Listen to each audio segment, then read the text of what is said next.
you feel your bones start to shake? Do you feel the earthquake? Do you feel your bones start to shake? Do you feel the earthquake? Do you feel your bones start to shake?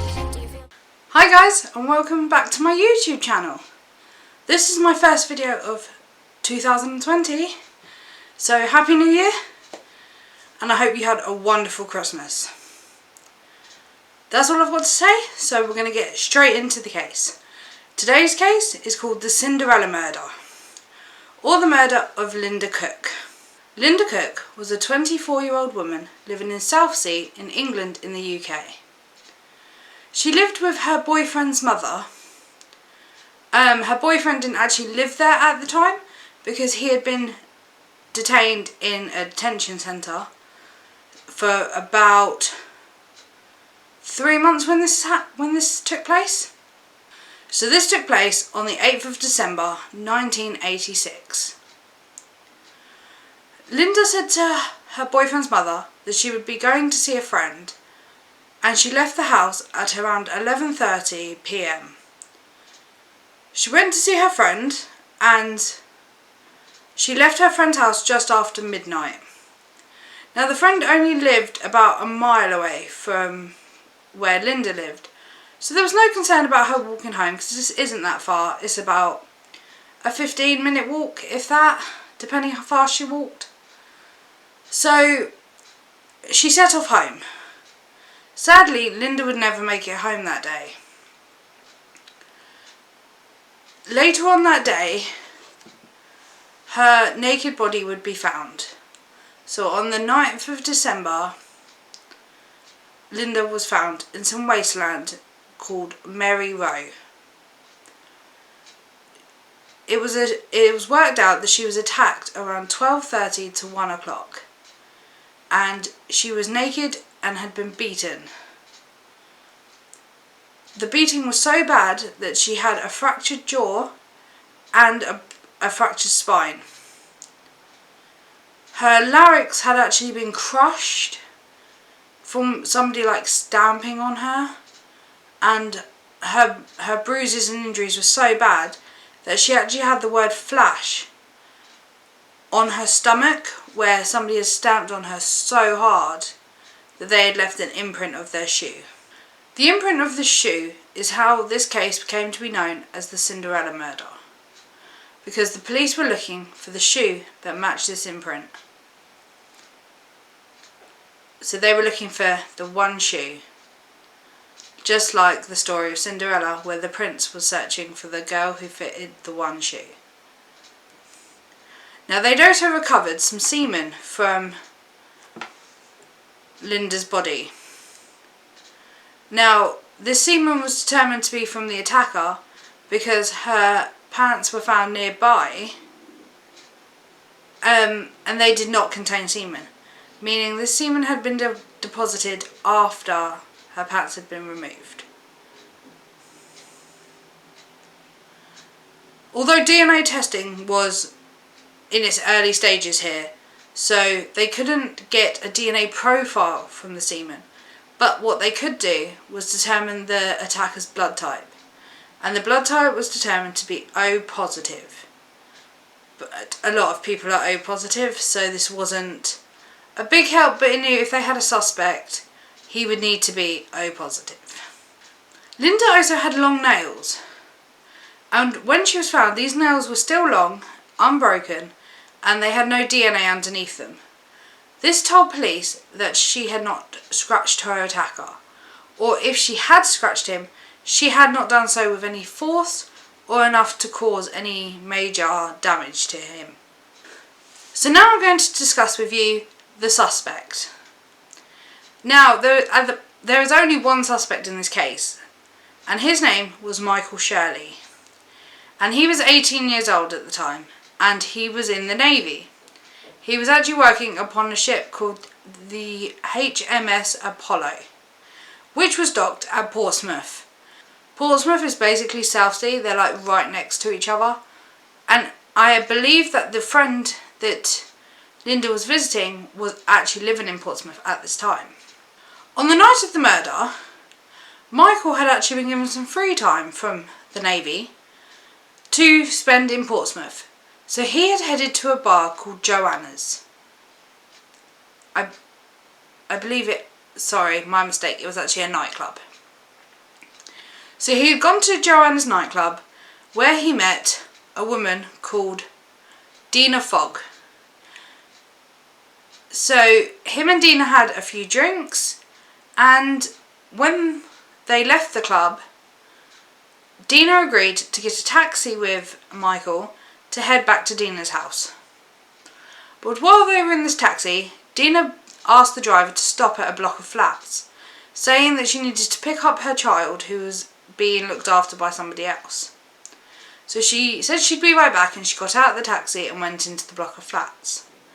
But she was not actually picking up her child. She went in one entrance and she left out of another exit.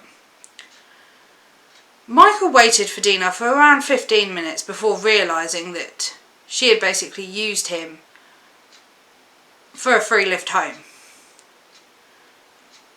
So he paid for the taxi and he got out and went looking for Dina.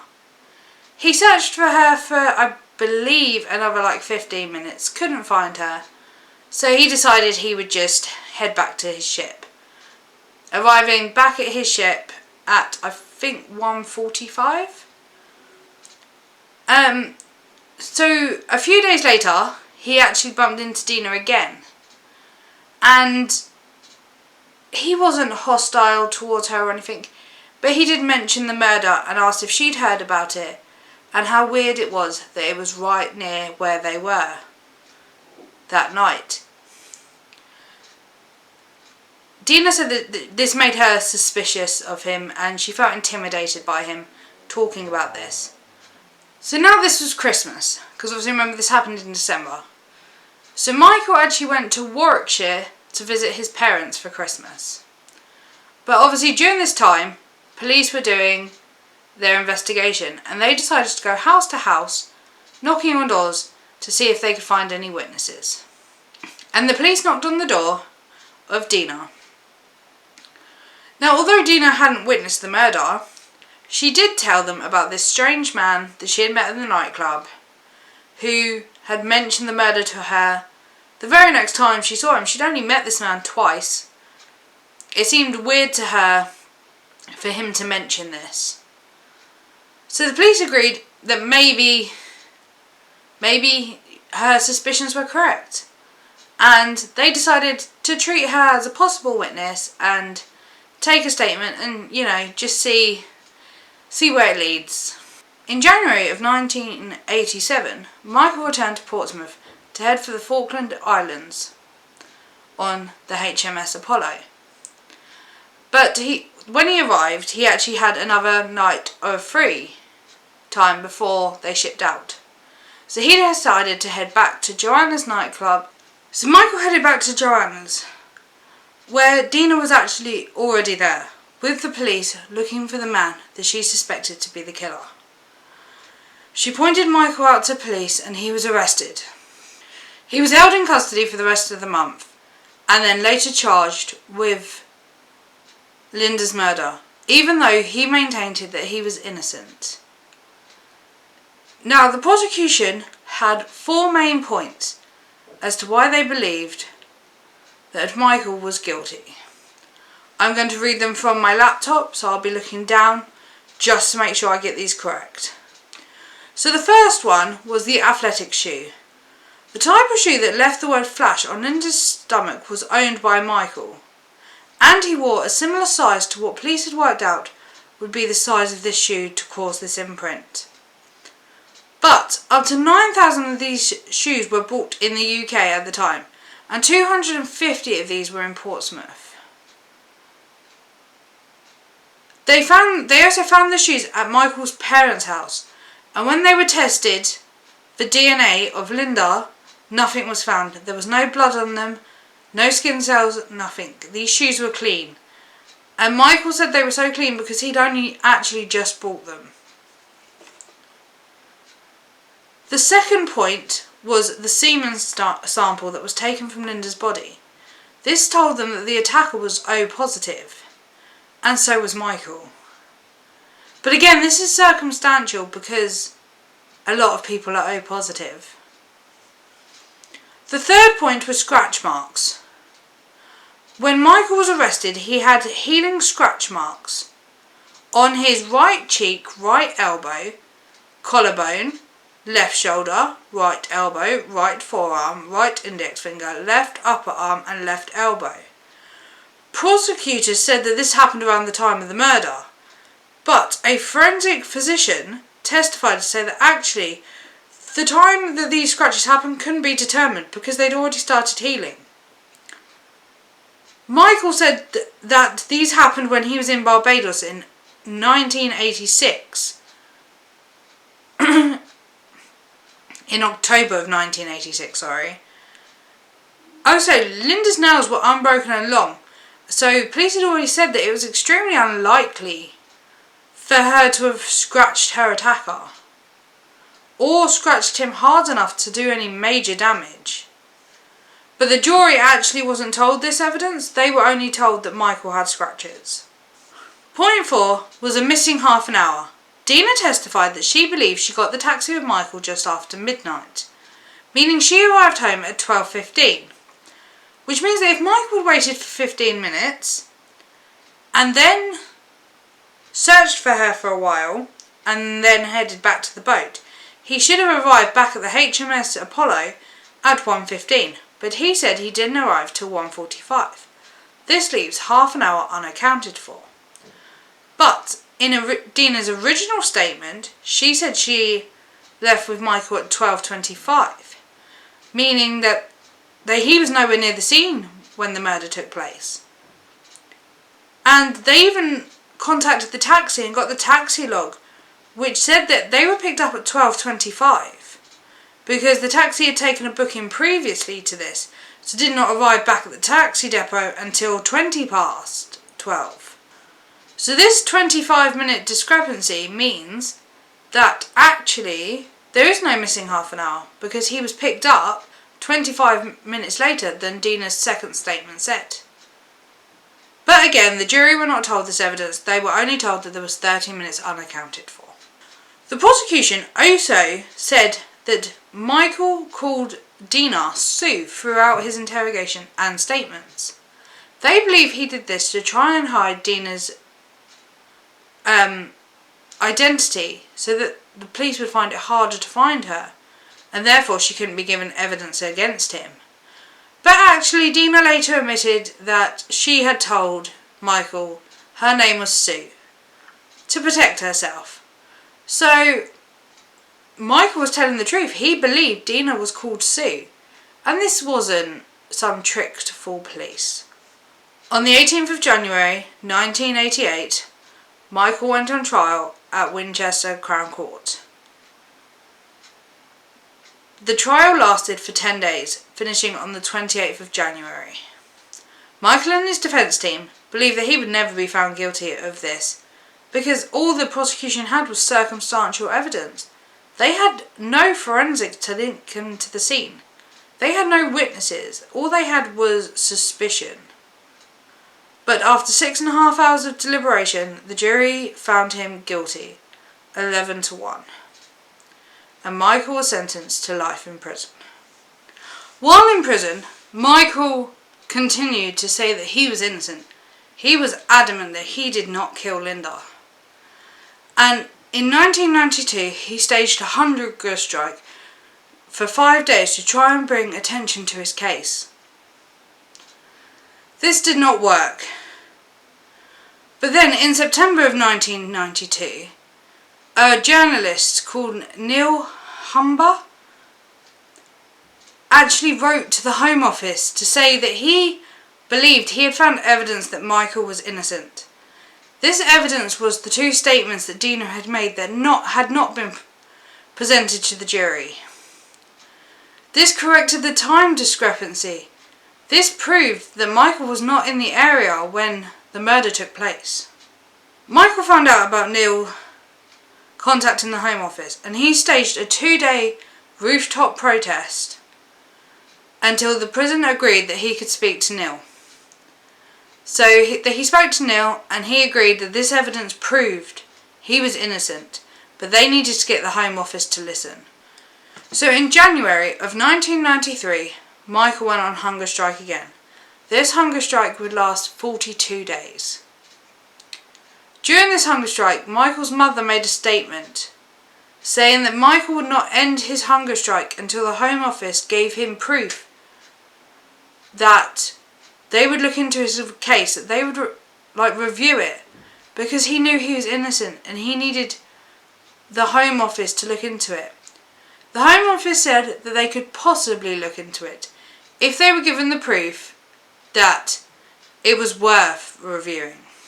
Neil planned on producing this report to prove Michael was innocent, but his bosses told him that if he did not attend a course that he was booked to go on, that he would be fired. But anyway, Neil believed Michael was innocent, so he wrote a 49-page report on why Michael was innocent and sent it to the Home Office. Neil was fired from his newspaper job for doing this. In 1995, Michael contacted the Home Office again about reviewing his case and was told that he actually needed to send this to the Court of Appeals, not to the Home Office. Authorities actually believed that Michael was just in denial about his crime, and he was actually in a high security prison called a Category A prison. This is a prison for prisoners who are at risk of escaping, or if they did escape would be a high danger to the public. These prisons mean that they are virtually unescapable. It is the highest security. But on the 3rd of January 2003, Michael's case finally went in front of the Court of Appeals. 3 judges decided to retest the DNA, because at this point DNA research had come on massively. So they could actually find out, was the DNA of the seaman Michael's? Which it came back, it was not. Once it came back that the seaman wasn't Michael's, the judges said they had no reason to hold Michael any longer. It was obvious he was not the attacker. And he was free from prison after 16 years. He made a statement saying it would be difficult for him to adjust to life on the outside, and that he was sad that he would never be able to join the Navy again because of his time in prison. He also said that he had lost his 20s. He had lost a massive chunk of his life, and he would never be the same person he could have been if he had never been arrested. And sadly, the case of Linda Cook's murder has never been solved. It remains unsolved. A man served 16 years for a murder he didn't commit, yet the real murderer has never been found. Michael was arrested and charged for being in the wrong place at the wrong time. There was no evidence that he committed this, and he should have never served 16 years without the proof that he did this. Even sadder, a beautiful young girl lost her life at 24 years old, and she never received the justice that she deserved. So this case caused 2 major injustices to 2 people that didn't deserve what they got. I believe that the police might have found the murderer, and this might have been a solved case if they had just not focused all their energy on Michael. They spent too much time on the wrong man. And that is the end of today's case. Thank you for watching. Please give me a like and a comment. And if you enjoy this type of content, then please subscribe. I have other videos. Check them out. Give them a like. It massively helps me. Thank you so much for watching. I hope you enjoy the rest of your day. And I'll see you in my next one. Bye. Do you feel your bones start to shake? Do you feel the earthquake? Do you feel your bones start to shake? Do you feel the earthquake? Do you feel your bones start to shake?